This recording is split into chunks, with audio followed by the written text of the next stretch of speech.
تو رب ذوالجلال خالق کائنات مالک کائنات نے اپنے حبیب کو اس ساری کائنات کا مشاہدہ کرایا کہ جس کائنات کی طرف حضور کو رسول بنا کے بھیجا، اور فرمایا کہ میرے حبیب یہ ساری کائنات کا مالک و خالق میں نے تمہیں اس کائنات کی طرف رسول بنا کے بھیجا ہے، آپ کائنات کا مشاہدہ بھی کر لے اور اپنی بادشاہی بھی دیکھ لے۔ اور بھی بڑی وجہ ہیں، اور مصطفیٰ کریم علیہ الصلوۃ والتسلیم نے ارشاد فرمایا، حضور فرماتے ہیں کہ میں نے جہنم میں دیکھا تو بڑے بڑے گناہگار تھے، لیکن کچھ ایسے گناہگار تھے کہ جن کو خاص قسم کا عذاب دیا جا رہا تھا۔ میں نے جبرائیل امین علیہ السلام سے پوچھا، اور وہاں بڑے بڑے گناہگار تھے اور بڑے بڑے ان کو عذاب دیے جا رہے تھے، لیکن ایک خاص قسم کے بندے تھے جنہیں اس طرح کا عذاب دیا جا رہا تھا جو سب سے زیادہ سخت عذاب تھا۔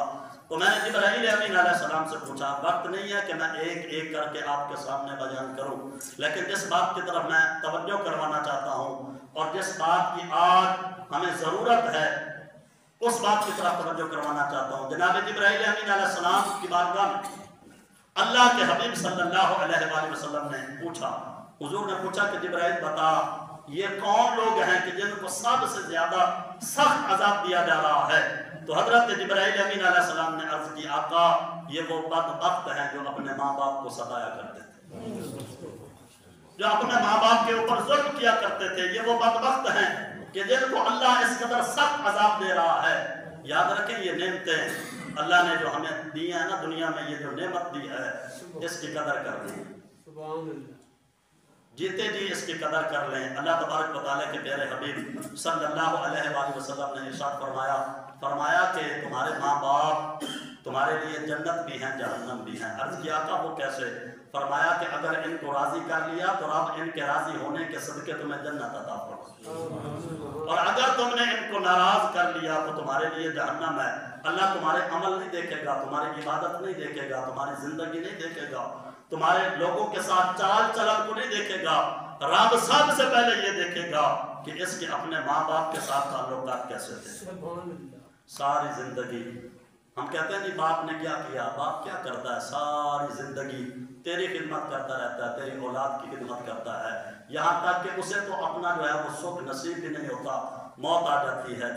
ساری زندگی تیری خدمت کرتا رہا، تیری اولاد کے بارے میں سوچتا رہا، اور پھر تو پتہ نہیں کس منہ کے ساتھ کہتا ہے کہ میرے باپ نے میرے لیے کیا کیا۔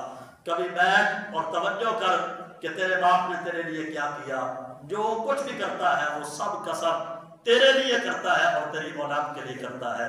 اگر تم نے اس کی قدر کی تو اللہ تبارک و تعالیٰ کے پیارے حبیب صلی اللہ علیہ وآلہ وسلم نے ارشاد فرمایا کہ جس بندے کا دل چاہتا ہو کہ وہ یہ بات جاننا چاہے کہ اس کا رب اس کے اوپر راضی ہے یا ناراض ہے، اپنے باپ کو دیکھے۔ اگر باپ راضی ہے تو سمجھ لے کہ رب بھی راضی ہے، اور اگر باپ ناراض ہے تو سمجھے رب بھی ناراض ہے۔ اللہ نے بڑا مقام دیا ہے ماں باپ کو، اس لیے ان کی قدر کریں۔ اس سے پہلے کہ یہ نعمت تم سے چھین لی جائے پھر تمہیں احساس ہو، اس سے پہلے ان کی قدر کریں۔ اللہ تبارک و تعالیٰ ہمیں ان باتوں پہ عمل کرنے کی توفیق عطا فرمائے۔